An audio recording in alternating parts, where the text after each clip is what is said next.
En esta ocasión vamos a continuar con un tema que hemos venido desarrollando, una serie de temas sobre las parábolas de Jesús, ¿verdad? Parábolas quizás las más conocidas, considerando la importancia que tiene estos contenidos, puesto que el Señor Jesucristo refirió estas enseñanzas para que pudiera dar a conocer su mensaje, su reino, su evangelio bendito, y de esta manera se pudiese clarificar de mejor forma lo que el Señor quiso entregar a los que estaban con él.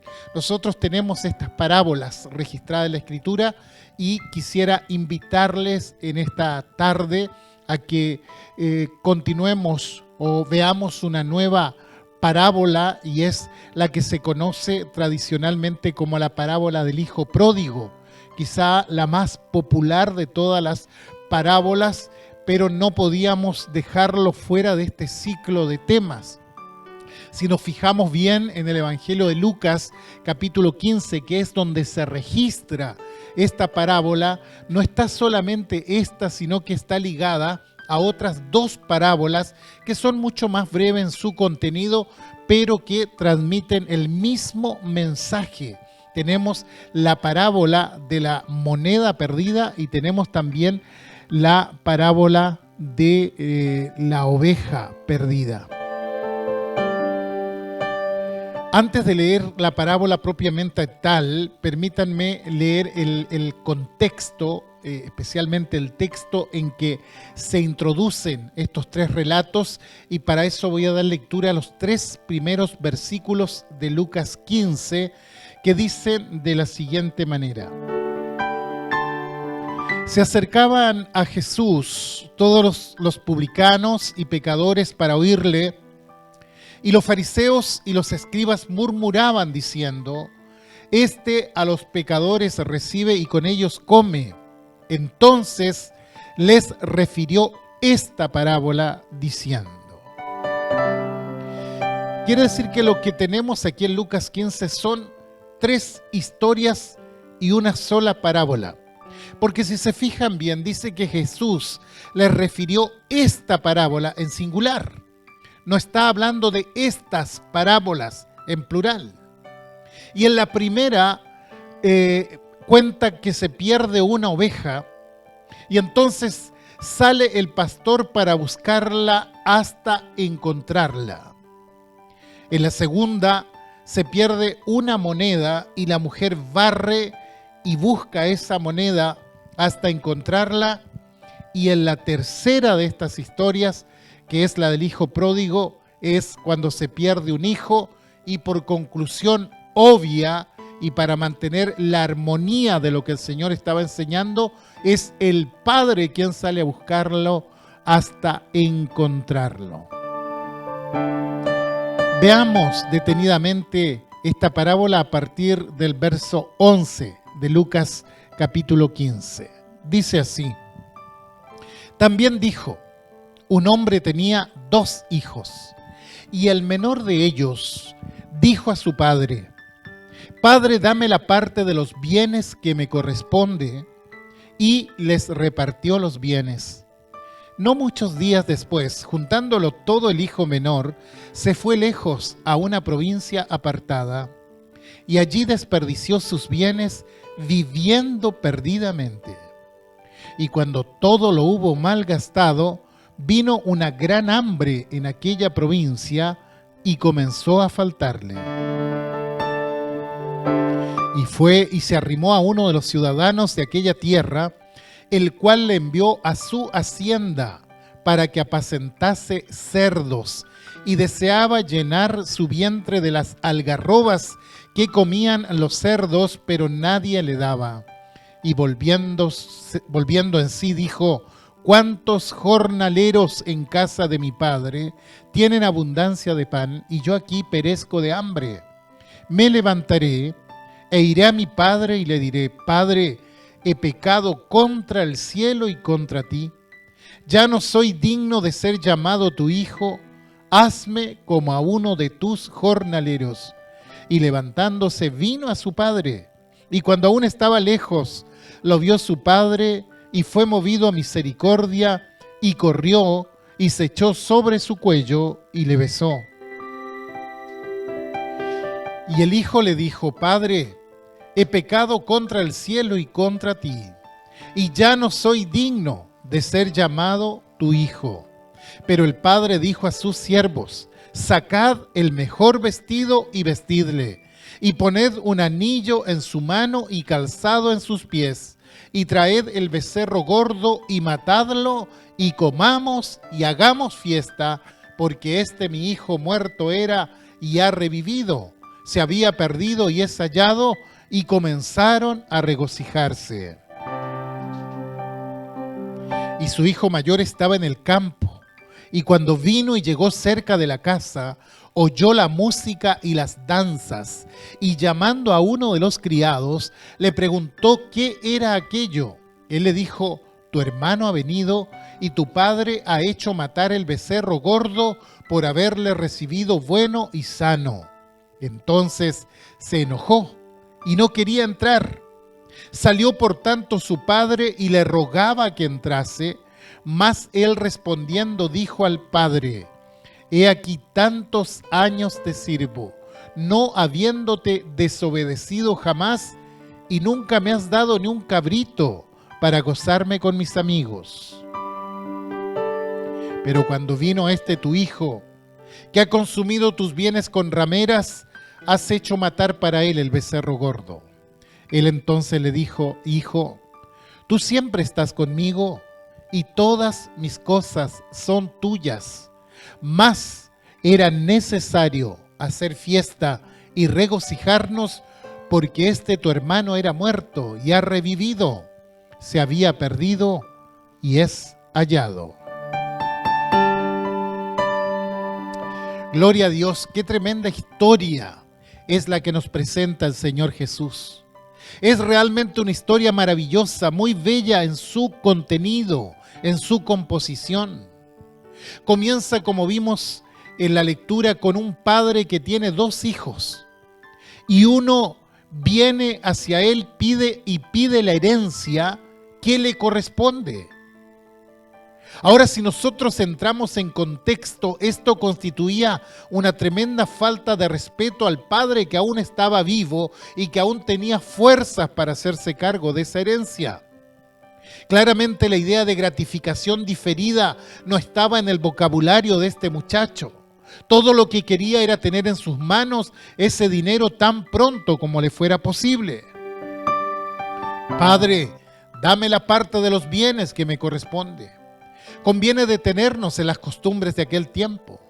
Este hijo rompe con todas las convencionalidades y claramente su petición es una deshonra a su padre. Primero, porque era el padre quien decidía cuándo se partía la herencia y a quién se la daba. O de lo contrario, la herencia era repartida cuando el padre ya había muerto, por tanto era una imprudencia tremenda y una vergonzosa falta de respeto pedir la herencia cuando el padre aún estaba vivo y aún no determinaba qué hacer con ella. Con una falta de respeto inusitada y un descaro único, este hijo prácticamente insulta al padre en su cara al pedirle la herencia que según él le correspondía. ¿Cómo se habrá sentido ese padre en ese momento? Sin duda una nube de dolor se aposentó en su corazón. Pudo ver por adelantado las consecuencias que esto traería para su hijo. Era de esperar que se lo negara y aún lo regañara duramente por tal atrevimiento. Pero continúa el relato diciendo que el padre accedió, que el padre repartió la herencia, le permitió tenerla. Acto seguido, el muchacho toma su tesoro y se va a un país lejano. Ahora pensemos por un momento. Este joven pudo haber tomado el dinero y haberse quedado en casa y nadie lo estaba echando de ese lugar. Pero ¿por qué no se quedó? ¿Por qué si pensaba gastar su dinero en parrandas, no pensaba en regresar luego a casa? Bueno, porque no es así como actúa el pecado. Los que andan en pecado prefieren las tinieblas a la luz. No les gusta ser descubierto para no ser reprochados por sus malas obras. El joven todo lo que quería era marcharse a un lugar lejano, lejos de los cuidados y de los consejos del Padre. ¿Saben? Una persona sin Dios en su vida es como este hijo de la parábola. Gasta sus bienes que Dios le ha dado, los gasta en el país lejano que es el mundo. Arruina todo y lo que es peor, termina arruinándose a sí mismo. Parecía al comienzo que nada le faltaba, que todo andaba bien. Seguramente los amigos le sobraban, pero su vida perdida lo condujo a la ruina, y no solo a la ruina financiera, sino a la peor de las ruinas, la ruina espiritual. Mientras leo esta parábola pienso en tantas personas, en tantos jóvenes que caminan lejos de Dios, llevando vidas totalmente desorbitadas, conductas desordenadas. Usted los puede ver por las calles muchas veces ebrios, drogados, desinhibidos, practicando toda clase de inmundicia. ¿Qué pensarán esos padres de la conducta de sus hijos? ¿Cómo se sentiría usted si uno de esos jóvenes fuera su hijo o fuera su hija?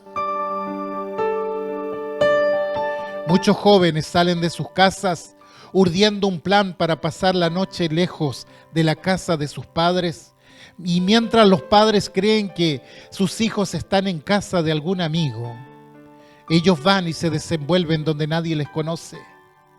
Atrás quedan las inhibiciones, atrás quedan los tabúes culturales, atrás queda la buena crianza, los consejos, todas esas cosas. Y entonces se sienten libres de hacer lo que quieran, de vivir tan desordenadamente como desean. Y eso fue precisamente lo que hizo el joven de la parábola.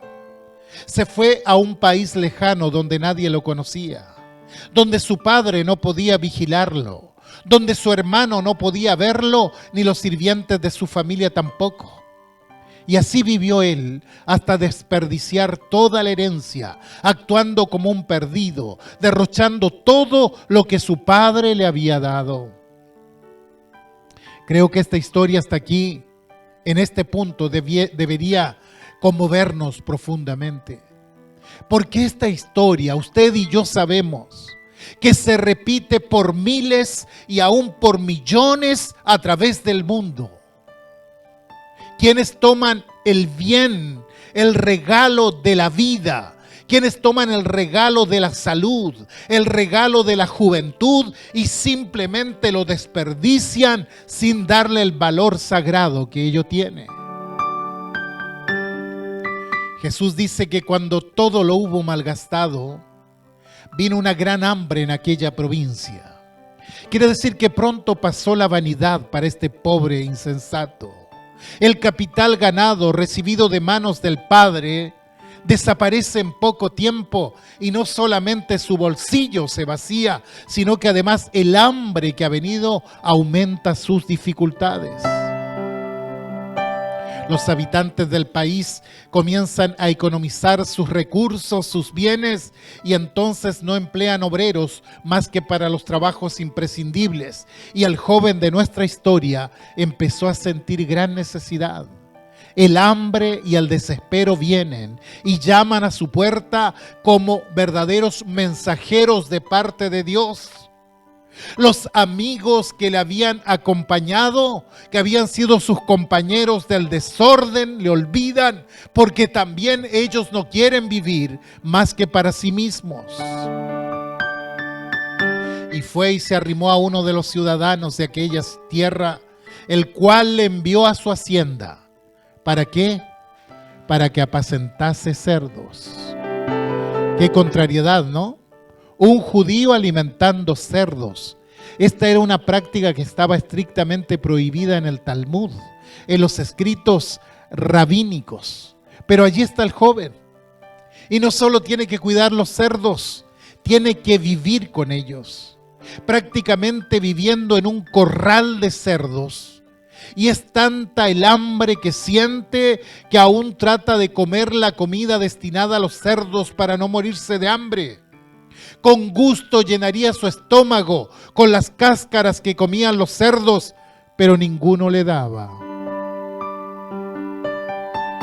Este es el primer fruto del pecado. El hombre pierde su nobleza. El hombre pierde su hermosura.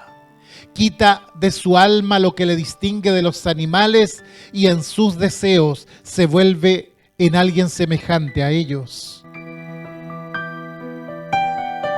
En el verso 17 tenemos una introspección por parte de este joven. Dice: ¿cuántos jornaleros en casa de mi padre tienen abundancia de pan y yo aquí perezco de hambre? Se da cuenta que había perdido muchos dones por estar lejos de su padre y entonces traza un plan. Seguramente se dijo: yo conozco el corazón de mi padre. Yo sé que mi padre es un hombre generoso. Sé que no me negará la posibilidad de trabajar para él hasta que pueda pagarle el último centavo y entonces podré sentarme a la mesa como un hijo. He escuchado a predicadores, evangelistas, que ponen el acento en esta determinación del hijo como diciendo que es prerrogativa de cada hombre y cada mujer procurar su propia salvación. Pero hemos de mirar la Biblia con detención. No nos olvidemos que lo que tenemos aquí en el capítulo 15 de Lucas es una sola parábola que se expresa en 3 historias. En la primera, no es la oveja la que busca al pastor, es a la inversa. Pasa lo mismo con la moneda que se pierde. Y por supuesto, para ser armónicos con el contenido, no es el hijo el que sale a buscar al padre, sino el padre el que busca al hijo, y lo vamos a ver más adelante. Ahora, por supuesto, es cierto que el hijo volvió en sí. Quiere decir que tomó conciencia de su situación, que se dio cuenta que estaba mal por el camino que estaba llevando, pero él jamás esperó que su padre lo perdonase. Por eso piensa ir y piensa en ofrecerse como un trabajador para poder pagar, a su parecer, la deuda que había contraído con su padre. Y levantándose, vino a su padre.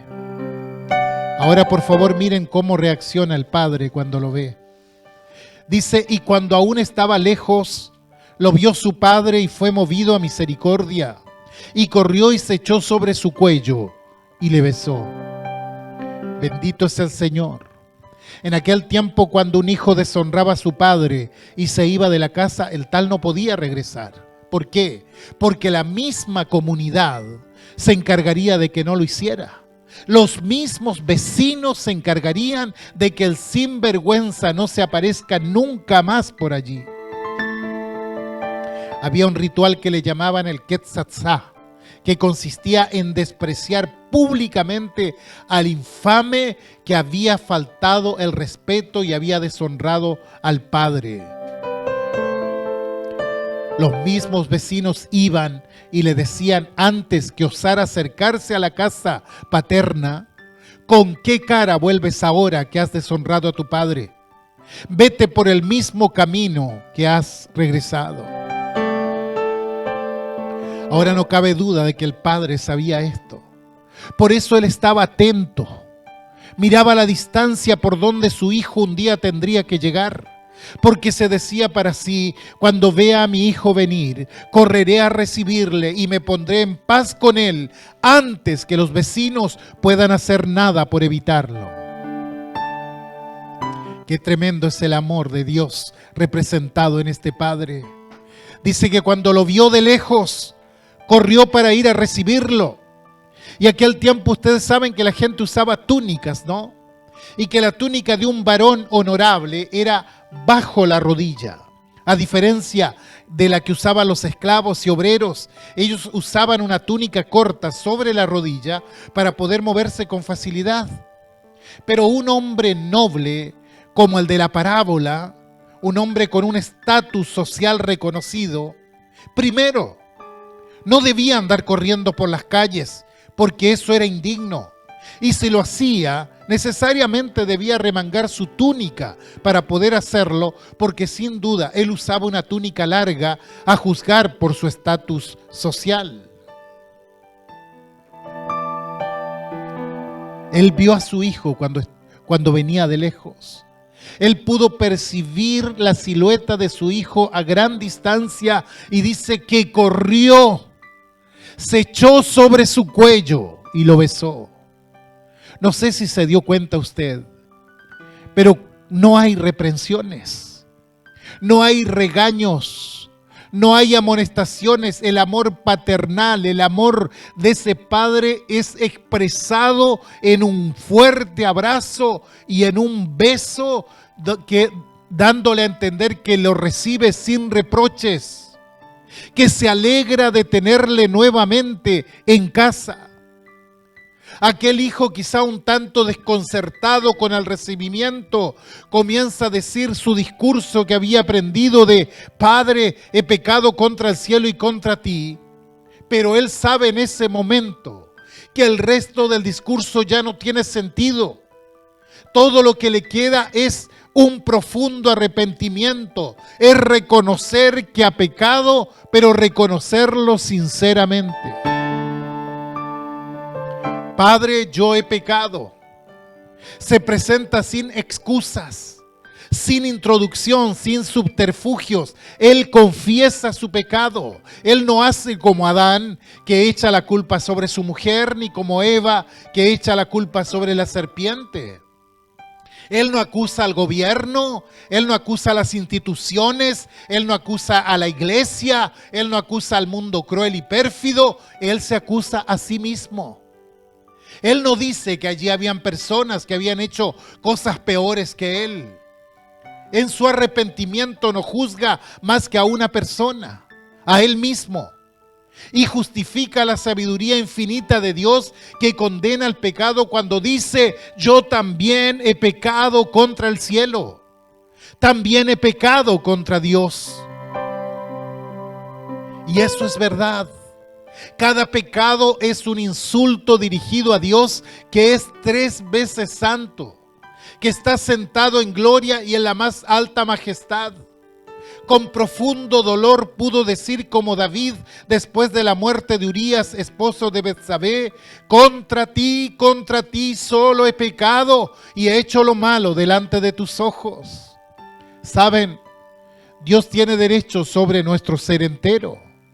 Él nos ha creado para su gloria y sin embargo nosotros le frustramos en cada acto que le deshonra. El hombre natural, aquel que no ha nacido de nuevo, se esconde detrás de todo un andamiaje de buenas obras, buscando justificarse a sí mismo. No es posible justificarse a sí mismo. Nadie puede pagar la alta deuda contraída con Dios. Tenemos simplemente que apelar a su gran misericordia. Seguidamente el padre encomendó a sus sirvientes y les dice: traigan la mejor bata, encuentren la mejor ropa en la casa y vístanlo y pónganle un anillo en su mano.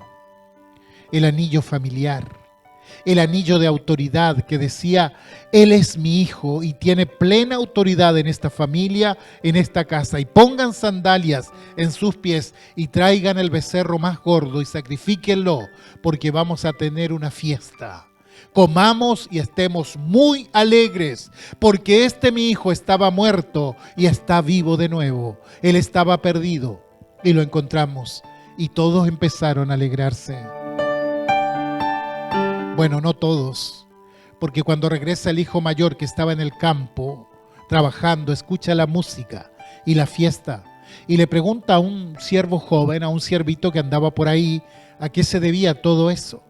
Y el siervito le dice: es que tu hermano ha venido y tu padre ha hecho matar el becerro gordo por haberle recibido bueno y sano. Entonces dice la parábola que él se enojó mucho. ¿Cómo es posible que aquel que se fue con la herencia, aquel que dejó allí el cargo que le correspondía y abandonó el trabajo del hogar. ¿Con qué cara regresa ahora? Y dice la historia que se enojó mucho y no quería entrar. Y aquí hay algo que me emociona profundamente cada vez que leo esto. Cada vez que veo a este padre. Yo me imagino al padre de la parábola, un hombre ya mayor, un hombre de rasgos nobles, quizá una tupida barba blanca y una capa que dejaba en evidencia su honorabilidad. Seguramente a esa altura habían llegado los invitados a la casa, no para celebrar la llegada del hijo, sino para celebrar el amor de aquel padre que estuvo dispuesto a perdonar a su hijo. Pienso que la motivación de los invitados era esa: reconocer la bondad de un padre hacia un hijo que no tenía ningún mérito para merecerla. Pero vemos otro acto de amor y generosidad por parte de este padre. Porque cuando el hijo está enojado afuera y está taimado y no quiere entrar, el padre se levanta de la mesa. Él pide permiso. Seguramente se para de la mesa y sale para hablar con sus hijos. Y dice, y le rogaba que entrase. Pero el hijo le dice, tantos años te sirvo, no habiéndote desobedecido jamás, y nunca me has dado ni un cabrito para gozarme con mis amigos. Pero viene tu hijo, no lo llama hermano, tu hijo, que ha consumido tus bienes con prostitutas, y tú le haces fiesta. Cuidado con esto. La fiesta no era para el hijo.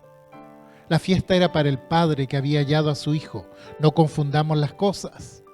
Pero el padre no estaba para discutir esas cosas. Desde sus más sinceros afectos le dice, hijo, tú siempre estás conmigo y todas mis cosas son tuyas. Mas era necesario hacer fiesta y regocijarnos, porque tu hermano era muerto y ha revivido.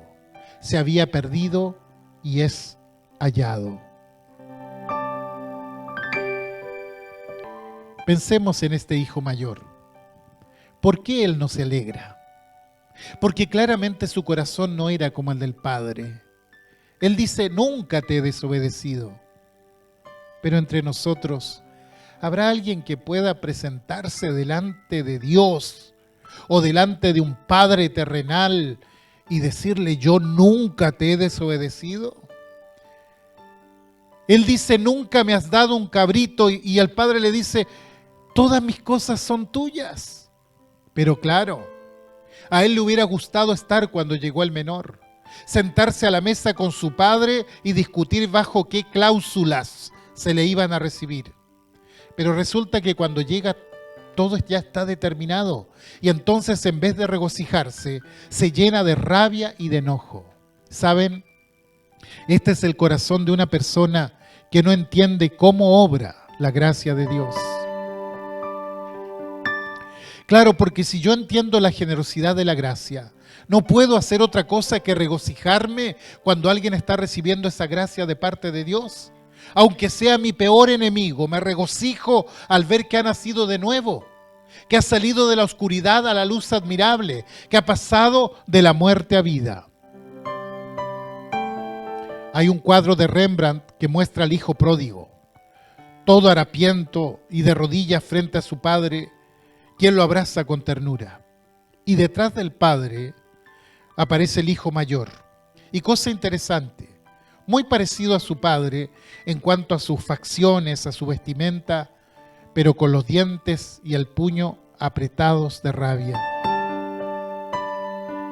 A veces pienso que la religión puede hacer que la persona haga cosas que parecen muy propias de un hijo de Dios, pero todo es una fachada prácticamente. Por dentro están llenos de ira, llenos de falta de perdón, llenos de murmuraciones, y hay algo que me deja mucho para pensar. La historia no dice si el hijo mayor, después de conversar con su padre, entró a la fiesta o se quedó afuera. No lo dice. Aunque a mi parecer, el padre ni con todo su amor pudo convencerlo de que entrara a la casa. Qué lamentable, ¿no? Qué triste. todo el tiempo cerca de su Padre, pero cuán lejos estaba espiritualmente de Él. Como dijo alguien por ahí, cercanamente lejos. Y así es como viven muchos. Piensan que se han ganado el cielo a costa de sus propios actos, argumentos y aseveraciones. Saben mucho de Dios, conocen la palabra, pero no saben lo que es estar de rodillas delante del Padre, llorando por su pecado y por su indignidad. Cuestionan todo, pervierten las buenas intenciones y se hacen sabios en su propia opinión. ¿Sabe lo que es más admirable de esta historia? Que el perdido, el rechazado, el hediondo a cerdo, él fue quebrantado frente a la gracia. Y aquel que aparentemente lo tenía todo, se quedó fuera, no porque el Padre no lo haya invitado, sino por su propia obstinación. Qué tremenda lección dio Jesús aquel día.